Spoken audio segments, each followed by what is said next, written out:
This video shows you how to organize and share content using collections. Collections enable you to group content such as apps, charts, links, automation, experiments, and notes. You can group both your own content as well as that of other users. To create a new collection, click the Collections tab and then click the Create Collection button. In the name field, give a name to this collection and optionally add a description. When done, click Create.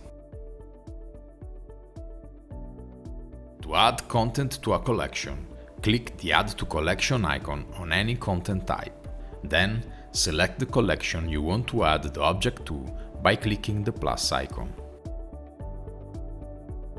Repeat the same process for all the content you want to add to your collection.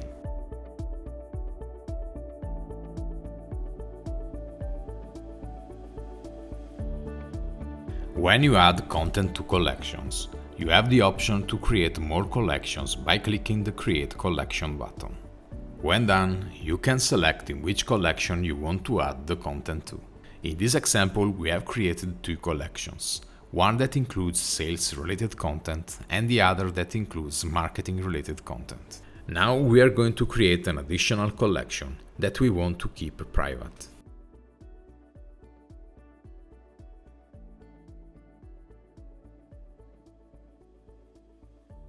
By default, the collection you create are private.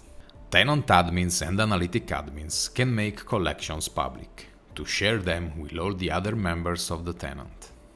Public collections do not change member access to content in spaces. In this example, the user who has created the collection has access to all the collections, including the private ones.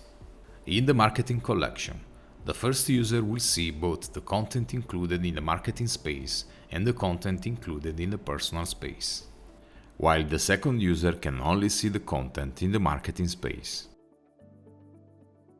The same applies to the sales collection. The first user has access to content included in marketing, sales, and personal spaces, while the second user has access only to the content included in marketing and sales spaces. However, if we open the sales collection with a user who only has access to the marketing space, the user will only see the content that belongs to the marketing space. And that concludes this video. Thanks for watching.